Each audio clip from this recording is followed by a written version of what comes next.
Gente, está tudo aberto por aí, e já faz tempo, né? Mas nós voltamos a ter uma onda muito séria de Covid-19, que é a da Omicron, e fez com que muitos clientes se afastassem das lojas. Em especial, estou falando do comércio. Como pescar esse cliente de novo? Veja.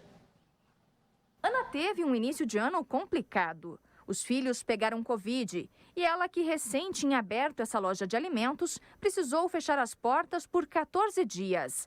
Nesse período, alguns produtos estragaram e o prejuízo foi de cerca de R$ 4.000. Eu sei que teve uma queda de energia na loja, né? E aí eu não sei por quanto tempo ficamos sem energia. Eu tive que desligar meu freezer, tirar todos os meus congelados. Produtos que derreteram, né, porque ficaram muito tempo fechada a loja. De uma maneira geral, muitos empresários enfrentaram algum tipo de dificuldade com a pandemia. Os últimos 2 anos foram de muitos altos e baixos, principalmente para as empresas menores. A pandemia mudou o funcionamento de 5.300.000 micro e pequenas empresas no Brasil, o que equivale a 30% do total.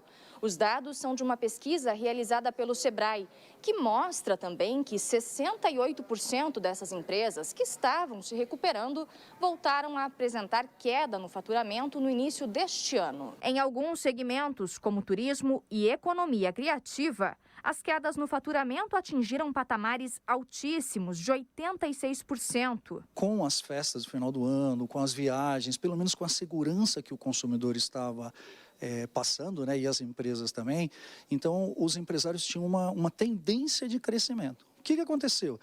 Aconteceu que a Covid, né, veio agora forte no início de ano e as empresas tiveram uma retração nas suas vendas. Os pacotes turísticos, por exemplo, tiveram cancelamentos, empresas aéreas tiveram cancelamentos. Então teve um impacto justamente no faturamento dessas empresas que planejaram o crescimento, mas não tiveram aquilo que eles planejaram a partir do final do ano passado. O consultor do Sebrae explica que, antes de qualquer coisa, os cuidados com a saúde dos funcionários e dos clientes têm sido fundamentais para se manter forte no mercado. Passar o protocolo de segurança é fundamental para o empresário, ou seja, dar segurança, transmitir isso por rede social, por exemplo, informar os protocolos de segurança da sua empresa.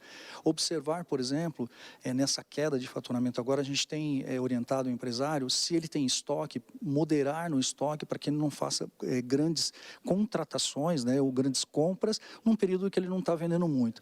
Observar como é que ele faz o fluxo de caixa dele, como é que ele tem os indicadores de acompanhamento da empresa dele. Então, observar dentro da empresa. O que também tem sido um diferencial é o atendimento online. E, claro, a divulgação da marca e produtos nas redes sociais. Principalmente os modelos de negócio que estão surgindo. Por exemplo, a venda por redes sociais, que era uma tendência, se tornou uma realidade.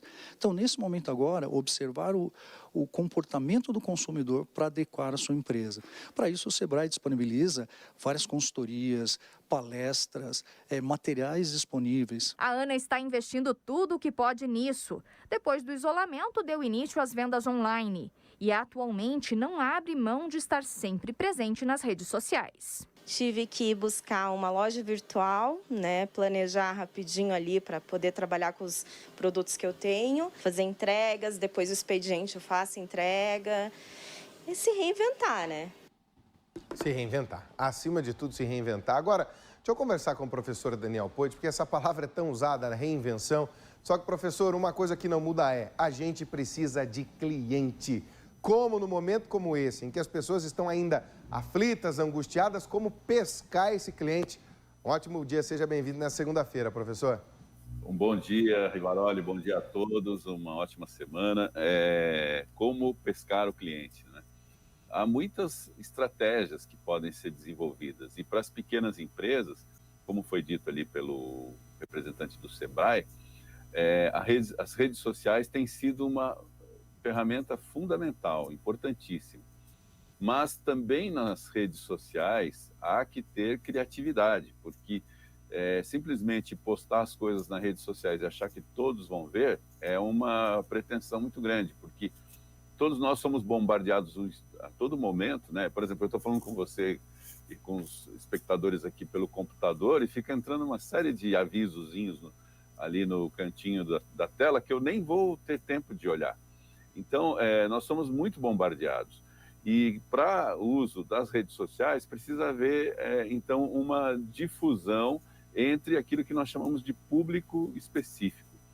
É fundamental para o lojista, enfim, para o empreendedor, principalmente os pequenos, identificar qual é o público que ele consegue atender bem, né? Qual é o perfil desse público, e direcionar a sua comunicação toda para aquele público, com elementos que tenham a ver, que tenham conexão com o cotidiano, com as práticas, com as preferências daquele público. Então, esse é um trabalho que é relativamente simples de fazer, mas a parte do planejamento, que é pesquisar isso, envolve a necessidade, muitas vezes, de ter um profissional específico, qualificado para a área de gestão, para dar essa assessoria, para prestar essa consultoria para a instituição. Eu penso que esse seja fundamental. Ó, então vamos lá, focar, direcionar. Agora, professor, muitas das pequenas lojas ainda trabalham com a expectativa de ter aquele cliente presencial, aquele que vai para a loja, que pega o produto. O cliente da tangibilidade, precisa tocar nas coisas. Como a gente garante para esse uma tranquilidade para ele voltar também a consumir presencialmente? Bem, aí veja, nós temos um problema ainda, que embora esteja em menor grau aqui no Brasil atualmente, mas ele é um problema, que são as pessoas que negam a importância da vacina. Então, muitas pessoas temem ir às lojas, sair, ir a shopping, enfim, sair até na rua, por causa do risco de contágio, principalmente preocupados com esses chamados negacionistas, né? Então, para que o comerciante, enfim, o empreendedor consiga que o cliente vá até seu estabelecimento, atrair aquele cliente chamado tangível, ele pode, usando as redes sociais, combinar, por exemplo, o pedido de 1 ou 2 itens, ou 2 pedidos num determinado período e tal, oferecer um brinde a ser retirado no estabelecimento. Eu mesmo fui alvo de uma campanha desse tipo, de uma fornecedora que nos atendeu aqui com algumas coisas e mandou uma mensagem: olha, tem um presente na loja para ser retirado. Então, foi uma forma de nos obrigar a ir até a loja e, com isso, ver produtos novos, lançamentos. A loja estava super bem aparelhada, com ótima comunicação para o cliente que entrava na loja, apresentando novos produtos e tal. Então, aquilo que era uma visitinha simples na loja para retirar um item, se tornou uma visita de mais de meia hora, né, em que a gente pôde conversar e conhecer novos produtos e novas estratégias. Então, esse mecanismo de usar a rede social combinado com a visita presencial, como eu disse no começo, depende um pouquinho de criatividade, né, de um pouquinho de ousadia e combinar algumas promoções. A compra no ambiente virtual ou a compra online, numa determinada circunstância ou numa determinada combinação de pedido, oferecer algum tipo de vantagem a ser vista ou retirada no presencial. Essa é uma operação que não pode ter erro, né? Porque o cliente que vai para a tua loja, ele quer ter a garantia de que ele está comprando de segurança. Portanto, tem que ser uma operação muito bem feita, muito equilibrada, né, professor? Guardadas todas as medidas sanitárias de proteção, né? Disponibilidade do álcool, quando o produto for tocado, a disponibilidade daquelas luvinhas de proteção, o uso de máscaras, os funcionários também